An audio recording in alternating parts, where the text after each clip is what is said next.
Okay, this will be kind of a fun one. It's a review of Rough Cut by Ed Gorman. And before I get to the actual review, I want to talk about a couple of things, do a little bit of housekeeping, although I hate that expression when it's used in relation to anything other than actual housekeeping, but for lack of a better expression. And if you want to just hear the review, I will comment on this video with a timestamp that you can click on. But I did want to talk about a couple of things. What I wanted to talk about, for one thing, was you might notice this green sticker on the binding. And it's just one of those kind of library stickers that you can buy in three different colors. It's usually green, orange, yellow, and pink. So I guess four colors. And it's kind of random assortment of colors. I don't know why the pink is included, but anyway, I've been actually color coding all of the books in my personal library. And the reason I've been doing that is because I've been getting really excited about, getting back into reading. I've just recently cut way back on social media. I actually deactivated a few of my accounts on different sites, and I'm getting back into like reading books and just kind of using my time a lot more wisely. And it's something that I highly recommend. I mean, we're getting to the point in our society where social media is kind of getting a little bit out of hand, in my opinion. And I'm not saying that you necessarily have to quit it entirely, but I think that we all need to kind of go back to living our own real lives. And for me, part of that is getting back to reading books and getting back to reading my own personal library. And I got excited about it enough to actually color code my entire library with these stickers. And the code is this: the green stickers are obviously books that I've read, and then yellow stickers are reference books, and then orange stickers indicate a book that I don't intend to read for one reason or another. Either it's collectible, or it's kind of a novelty book that's not meant to really be read straight through, kind of like a joke book or something like that, or a what was the other category? Um, yeah, something along those lines. Just anything, like any book that's kind of like more of a curiosity than an actual book that's meant to be read. So I this month I got to work color coding my entire library, and it's very colorful in here. But that's cool because I can actually look on each shelf, and I can see the percentage of books that I've read on that shelf. I want to be somebody who's actually read the books that they have in their house, and not just like leafing through. I mean, like, read them cover to cover. And this is a way that I can actually, like, when I have people over, I can say, hey, this is, you want to know what books I've actually read? Here you go. So, but anyway, getting back to Rough Cut. This is an interesting book. This is my third Ed Gorman book that I've read, and but it's the first one I've reviewed. And what makes it kind of interesting is that I actually knew Ed Gorman. He was a customer at a bookstore that I worked at in the late aughts, early teens, and he was a nice guy. It, uh, he would hang out with us and talk, and some people kind of treated him, like a celebrity. I kind of played it a little cooler, something that I tend to do. Like, you wouldn't think that I've met a lot of celebrities, but I actually have met quite a few famous and semi-famous people. And one thing I pride myself on is that I actually play it pretty cool with famous people when I meet them. I have a tendency to kind of just treat them like regular people, and I think a lot of them appreciate that. I think Gorman did too, because he never acted like the type of guy who really wanted to get brown nosed or worshipped or admired in any great way. And he actually published this book in 1985, and it was his debut novel. And at this time, he was working at an ad agency. He was an ad executive, and that provided the setting and the inspiration for this novel, because this novel takes place in an ad agency in Chicago in the mid 1980s. And it's one thing I kind of appreciated is that he doesn't portray advertising in a very flattering light. And I have to say, I really respect that as somebody who's not a big fan of advertising in general, particularly modern advertising. I mean, back when this book was written, advertising wasn't nearly as obnoxious as it is now. These days, you watch a commercial, it makes you want to not buy the product. At least that's how I react to it. Like, advertising's never worked particularly well on me. I can probably count on my fingers the number of times that I've bought a product purely because I saw an advertisement for it, particularly a commercial or something like that.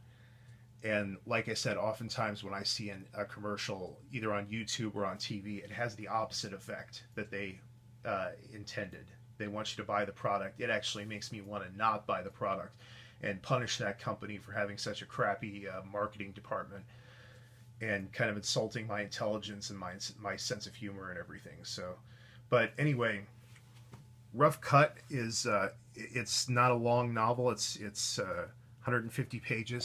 It might very well be the first purely mystery novel I've ever read.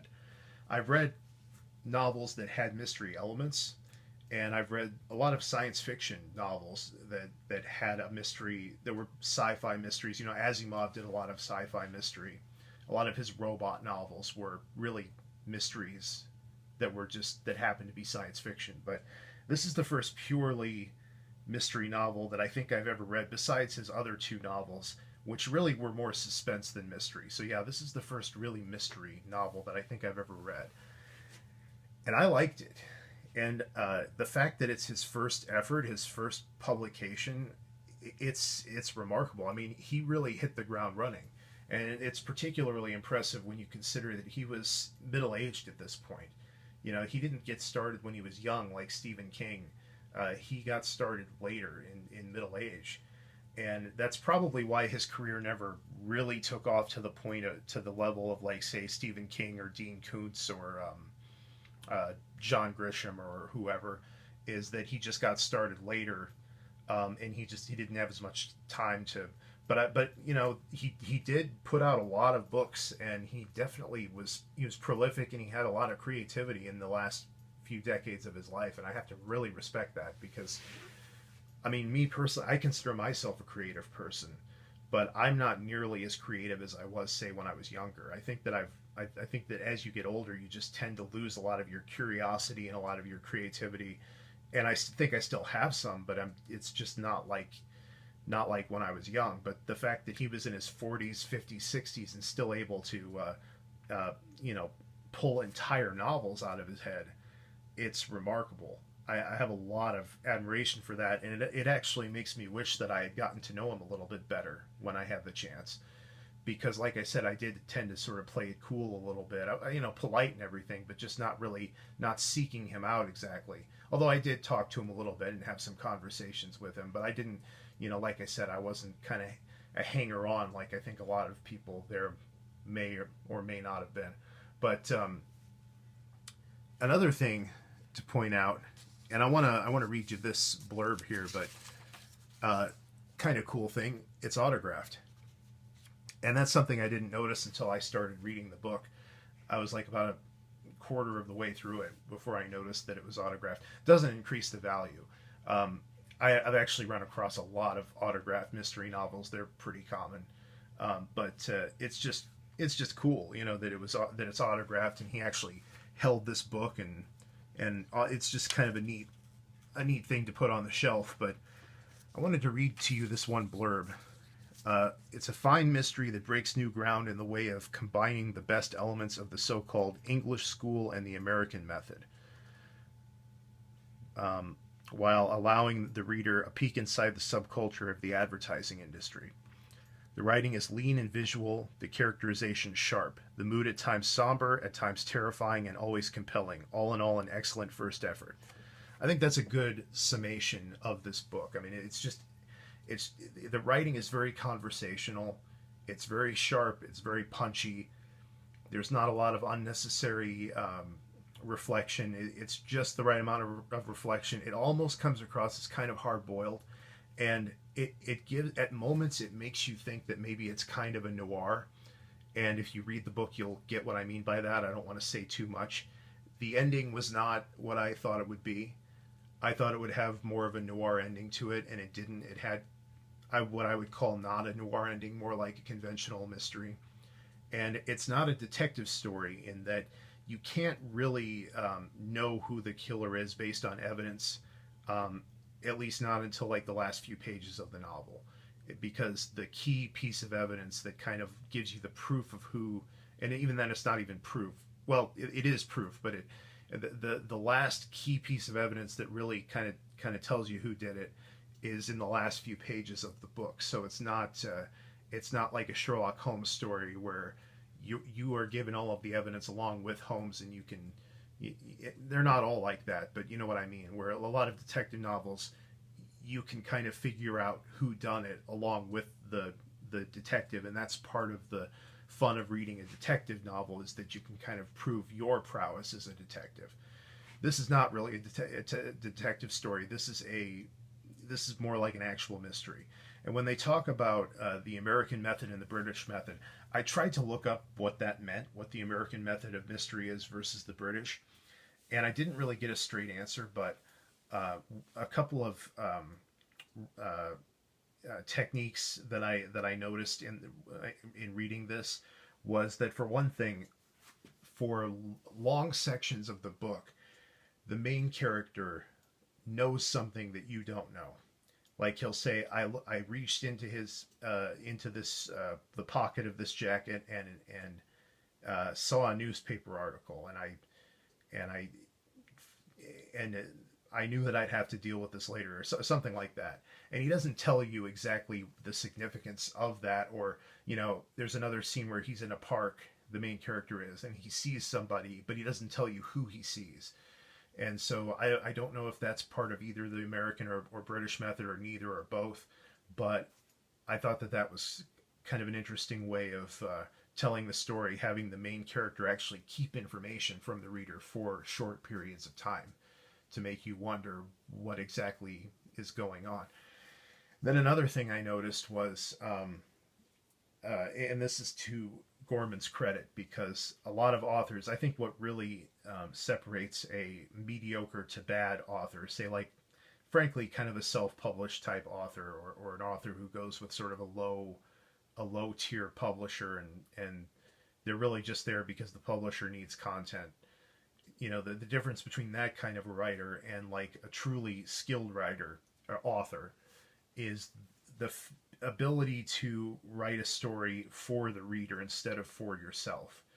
Writing the story with the audience in mind and with the reader in mind, instead of just kind of writing a vanity novel where you have this world in your head. A lot of fantasy, a lot of self-published fantasies are like this, where it's not so much about telling a story to the reader, it's about kind of getting this world on paper for yourself.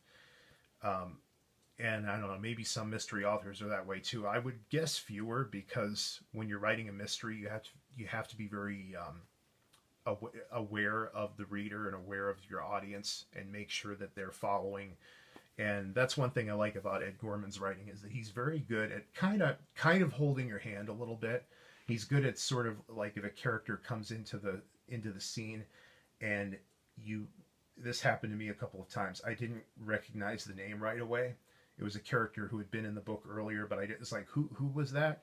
He'll actually he'll remind you who that character is, and things like that I really appreciate it. As someone who doesn't typically read mystery novels, and then just as a reader in general, I really like the fact that he takes the time to hold your hand just enough to remind you, okay, who this person is, or do you remember how this happened and how this might relate to this? He's very good at that, and that's something that I just have to say hats off to him. And Ed Gorman is dead. He passed away. I think it was in 2017. It was either 16 or 17. Had a long battle with a long illness that I think he was actually fighting even when I knew him. But he's a real feather in the cap of Iowa literature. I've met other Iowa authors, but I think that he's by far the most talented one of all of the ones that I've met. I can't think of. I mean, there's of the ones I've met. Started thinking of some other ones, but they're not ones I've met. Of the ones I've met, definitely the most talented by far, and honestly, in my opinion, probably the most talented of all, even among the ones that I haven't met. So anyway, before I blab too much, I'll end the video here. But yeah, it's kind of cool how this takes place in the 80s. So it's a different time and a different place, and it's also a veteran of 20 years in the advertising business, and it takes place in Chicago. Most of his novels, I believe, take place in the Midwest. Gorman is from Iowa, and a lot of his novels actually take place in Iowa, which is cool. That's another thing. We don't get a lot of stories taking place here, and when we do, they're not really respectful of the state or so it's cool to actually have a native writing stories that take place here, and every story that I've read so far and everything that I've heard about him so far, he was very respectful of where he came from, and he made his home here. So I don't think he ever lived anywhere other than here. I mean, or at least he lived here for long periods of time. So anyway, Mr. Gorman, rest in peace. It was great to actually have had a brush with you in my life, and excellent first novel, and I definitely